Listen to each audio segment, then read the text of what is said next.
আমরা যখন গণতন্ত্রের কথা বলতাম, ওই ফ্যাসিবাদী সরকার তখন উন্নয়নের কথা বলতো। নির্দলীয় নেতা পার্লামেন্টে বিএনপিকে সহযোগিতা করবেন, সরকারকে সহযোগিতা করবেন। দুর্ভাগ্য, পার্লামেন্ট থেকে বের হয়ে আবার বলেন বিএনপিকে কোনো সময় দেওয়া যাবে না।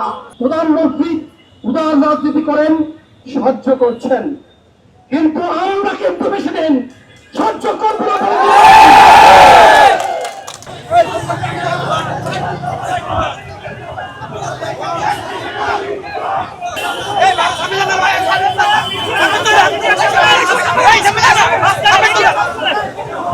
বক্তব্যের শুরুতে আমি একটি ছোট ঘটনা বলতে চাই।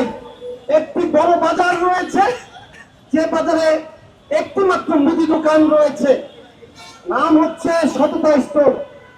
নাম দেখে সবাই আশ্বস্ত হয়েছিল, সকলে ওই দোকানে গিয়ে কেনাকাটা করার জন্য সব সময় লাইনে দাঁড়িয়ে কেনাকাটা করত, যেহেতু একটি মাত্র দোকান। এক পর্যায়ে ধরা পড়লো সততা স্টোরে চুরি শুরু হয়েছে। মাপে মাপে কম দিচ্ছে, নাম কিন্তু সততা স্টোর। এরপরে ক্রেতারা সেই সততা স্টোরের যারা বিক্রেতা, তাদের চুরি ঠেকানোর জন্য সব সময় সতর্ক থাকতো। প্রিয় উপস্থিতি, বাংলাদেশে ইসলামকে সংযুক্ত করে একটি রাজনৈতিক দল রয়েছে, যারা এবারের জাতীয় সংসদ নির্বাচনে প্রতিদ্বন্দ্বিতা করেছে। নামের সাথে ইসলাম রয়েছে। আমরা ভেবেছিলাম খুবই সৎ হবে, এই কারণে এদেশের মানুষ আশ্বস্ত হবার চেষ্টা করেছে। কিন্তু আমরা যারা নির্বাচন করেছি, এরকম আরো যারা নির্বাচন করেছে, তাদের সাথে আলাপ করলে দেখবেন সেই ইসলামিক দলের নির্বাচনের চুরি ঠেকানোর জন্য আমাদের জীবন প্রায় অতিষ্ঠ হয়ে বসেছিল, আমাদের ঘুম হারাম হয়ে গিয়েছিল। তাদেরকে আপনারা কিন্তু চিনেছেন, চিনবেন।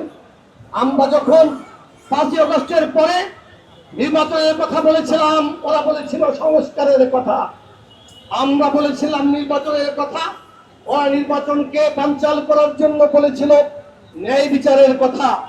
এরকমের কথা গত 16 বছর আমরা আরো শুনেছিলাম। আমরা যখন গণতন্ত্রের কথা বলতাম, ওই ফ্যাসিবাদী সরকার তখন উন্নয়নের কথা বলতো।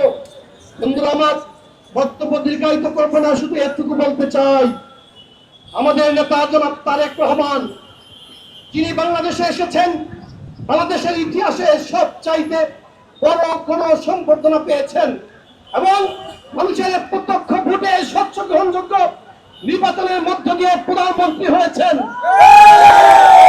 নির্দলীয় নেতা পার্লামেন্টে দেখলে অনেক শ্রদ্ধা জাগে। তিনি কিন্তু বলেন বিএনপিকে সহযোগিতা করবেন, সরকারকে সহযোগিতা করবেন। দুর্ভাগ্য, পার্লামেন্ট থেকে বের হয়ে আবার বলেন বিএনপিকে কোনো সময় দেওয়া যাবে না। এটা কেমন বিচারিতা বন্ধুরা আমার? তাদের ডাবল স্ট্যান্ডার্ড চরিত্র আমরা আগেও দেখেছি। 71-এ যখন বাংলাদেশের দামাল ছেলেরা দেশকে স্বাধীন করার জন্য সংগ্রাম করছিল, তখন আমাদের মুক্তিযোদ্ধাদেরকে খুঁজে খুঁজে পাকিস্তানি হানাদার বাহিনীর হাতে তুলে দেওয়ার চেষ্টা করেছিল কারা? চিনেন আপনারা? একটু একটু যারা আমাদের মা বোনদেরকে পাকিস্তানিদের হাতে তুলে দিয়েছিল, ওরা আবার নির্বাচনে মা বোনদেরকে বিভ্রান্ত করার জন্য তাদের মোবাইল নাম্বার নিয়েছে, নগদ নাম্বার নিয়েছে, বিকাশ নাম্বার নিয়েছে। আমাদের মা বোনদেরকে খুচরো টাকায় কিনতে চেয়েছে, অর্থাৎ মা বোনদের সিদ্ধান্ত, ভোটের অধিকারকে ওরা খুচরো টাকা দিয়ে কিনতে চেয়েছিল। আমরা বলতে চাই, আমাদের মা বোনদের সম্মান আমাদের কাছে অনেক বড়। তোমরা খুচরো টাকা দিয়ে আমাদের মা বোনদের সম্মান সিদ্ধান্ত কিন্তু কিনতে পারলাই। তার প্রমাণ হচ্ছে এই ত্রয়োদশ জাতীয় সংসদ নির্বাচন। আমরা কাউকে কাউকে দুর্গুণ বক্তব্য দিতে দেখছি। আমরা সতর্ক করতে চাই, তোমরা তোমাদের মুখ সংযত করো। আমাদের যুবদল এখনো সংযত রয়েছে। প্রধানমন্ত্রীর গাড়ির পাশে গিয়ে তার বিরুদ্ধে অশ্লীল স্লোগান দাও, অদ্যতপূর্ণ বক্তব্য রাখো। প্রধানমন্ত্রী উদার রাজনীতি করেন, সাহায্য করছেন, কিন্তু আমরা কিন্তু বেশি দিন সহ্য করবো না।